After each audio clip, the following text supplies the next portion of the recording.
19 अप्रैल से voting process जो शुरू हुई है तो पूरे देश में एक अलग एक्साइटमेंट देखने को मिला है। कई लोग वोट देने के बाद अपनी तस्वीरें शेयर कर रहे हैं, पर वहीं कुछ लोग ईवीएम मशीन्स पर वोट देकर खुश नहीं दिख रहे हैं। ईवीएम मशीन्स की जंग अभी तक खत्म नहीं हुई है और इस चक्कर में देश से लेकर कोर्ट में अलग झगड़े देखने को मिले हैं। मामला इतना संगीन है कि अब इस केस में सीजेआई डीवाई चंद्रचूड़ और जस्टिस संजीव खन्ना को बहुत बैकलैश और फटकार मिल रही है। इसके बावजूद कि जस्टिस संजीव खन्ना और दीपांकर दत्ता की बेंच ने इस मामले में फैसला रिजर्व कर लिया है, जो जल्दी लोगों के बीच देखने को मिलेगा। तो जहां हमारे सारे वीडियोस में आपने देखा है कि कैसे पिटिशनर्स की ओर से मौजूद होकर सीनियर एडवोकेट्स प्रशांत भूषण, गोपाल शंकर नारायणन, निजाम पाशा, हुजैफा अहमदी एक्सेट्रा ने अपनी बात सुप्रीम कोर्ट बेंच के सामने रखी थी, वहीं इस वीडियो में हम ईसीआई के सारे सवालों का जवाब देखेंगे जो कि उनसे सुप्रीम कोर्ट ने पूछा था और किस सवाल का क्या जवाब ईसीआई ने दिया है और किस तरह से ईवीएम को सपोर्ट करने की कोशिश की है, वो सब हम देखेंगे। आपको बता दें कि हियरिंग के दौरान सुप्रीम कोर्ट बेंच ईसीआई की ओर से मौजूद सीनियर एडवोकेट मनिंदर सिंह के कई आर्ग्यूमेंट से सहमत नहीं दिखी थी और यहाँ तक उन्हें ईसीआई का क्लैरिफिकेशन भी कहीं कहीं नहीं अच्छा लगा था। पर ये बात तो सच है कि ईसीआई ने सुप्रीम कोर्ट के हर सवाल का जवाब दिया है। तो चलिए बात करते हैं सबसे इम्पोर्टेंट सवाल से, जो कि सुप्रीम कोर्ट ने पूछा कि क्या पोलिंग के बाद ईवीएम के साथ छेड़छाड़ करने के चांसेस है या नहीं।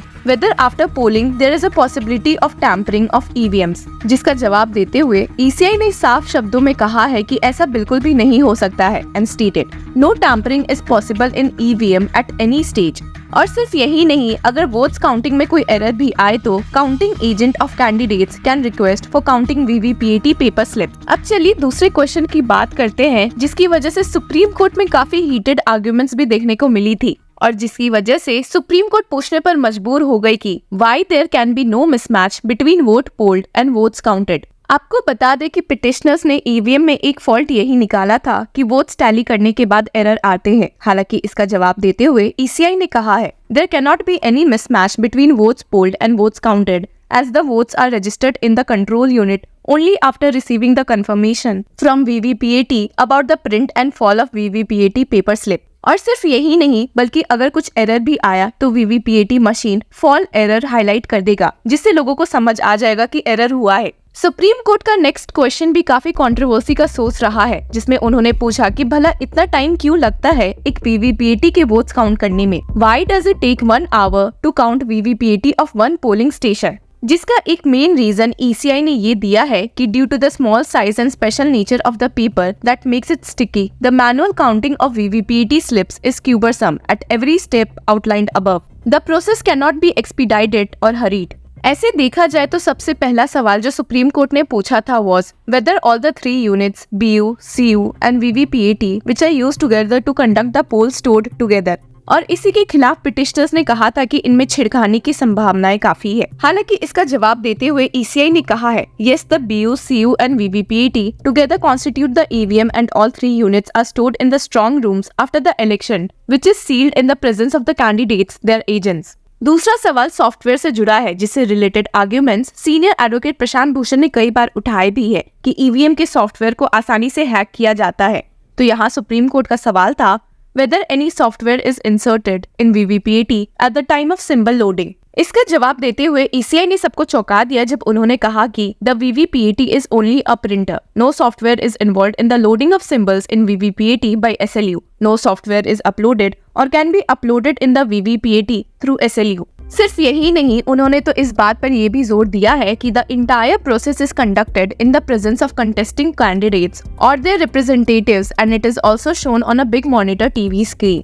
अब बारी आती है तीसरे क्वेश्चन की, जिसमें सुप्रीम कोर्ट ने ईसीआई से पूछ ही लिया कि इन सारे प्रोसेस में पॉलिटिकल पार्टीज का क्या रोल है, participation of political parties and candidates in the process of deployment of EVM VVPATs. इसका जवाब देते हुए ईसीआई ने कहा है कि ये डिटेल में ईवीएम मैनुअल में प्रोवाइडेड है। एक क्वेश्चन जो हियरिंग के वक्त पिटिशनर्स ने उठाया था वो ये था कि पोलिंग ऑफिसर्स भी करप्टेड रहे तो फैसला किसी स्पेसिफिक पार्टी के फेवर में जा सकता है। इस पॉइंट के रिस्पेक्ट में सुप्रीम कोर्ट ने ईसीआई से सवाल करते हुए पूछा था whether polling officer has the opportunity to see the result of the polling station during the poll day। जिसका जवाब देते हुए ईसीआई ने पिटिशनर्स को करारा जवाब दिया और कहा कि ऐसा बिल्कुल भी नहीं है। ECI has replied no, polling officer cannot see the result as the result button is sealed। Polling officer does not have the access to see the results on the poll day as prior to the start of the actual polls। The results section of control unit is sealed in the presence of the polling agent with their signature affixed on the seal.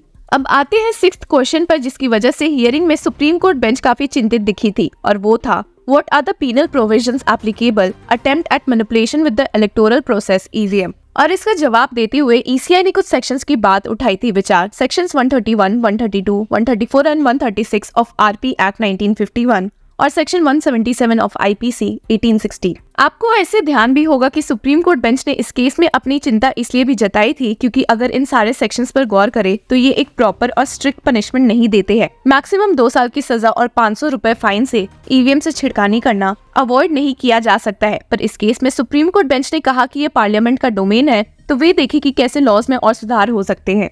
अब बढ़ते हैं 7वें question की तरफ। Whether clock data showing the date and time when the votes were cast is shown to the candidates during counting, जिसके जवाब देते हुए ECI ने स्टेट किया, Control unit has a clock that records time stamp for each vote. However, this data can be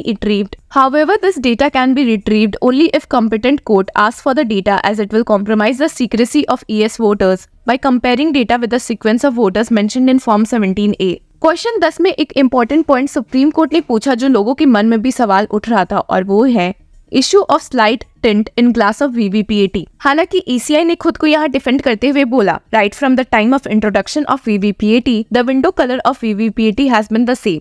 Marginally tinted glass was used to maintain the secrecy of voting so that even by mistake anyone other than the voter is not able to view the paper slip easily। इसके बाद बहुत ही basic question supreme court ने पूछा, जैसे कि result of all VVPAT paper slip counting done till date, पर ECI ने अपने जवाब में ये दिखाया है कि कैसे अभी तक इस केस में कोई भी मिसमैच नहीं हुआ। जिसके बाद सुप्रीम कोर्ट ने नेक्स्ट क्वेश्चन पूछते हुए कहा, growth in number of electors and P machines from 2019 to 2024, और देखा जाए तो इन नंबर्स में कुछ खास चेंजेस नहीं है। 13th question technical experts committee से जुड़ा था, जिसमें अपना जवाब ECI ने दे दिया है, और 14th क्वेश्चन एक रिप्लाई से जुड़ा था जो ECI ने कहा कि उन्होंने पहले ही दे दिया है। लास्ट क्वेश्चन उस रिपोर्ट से जुड़ा था जिसमें पाया गया था कि ECI की डेटा में गड़बड़ है, और यहाँ सुप्रीम कोर्ट ने क्वेश्चन करते हुए पूछा, discrepancy in data mentioned in news report of Quint, जिसका जवाब देते हुए ECI ने कहा कि ऐसा बिल्कुल भी नहीं हुआ है, और इधर ही ECI के सारे रिप्लाई समाप्त होते हैं। देखना अब ये होगा कि सुप्रीम कोर्ट बेंच इस मामले में अपना फैसला कब डिस्क्लोज करती है,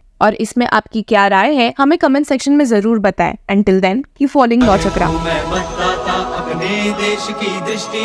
I would like to appeal to the voters that elections belong to you.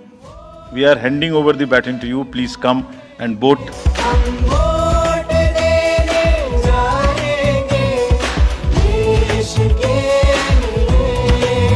हमें विश्वास है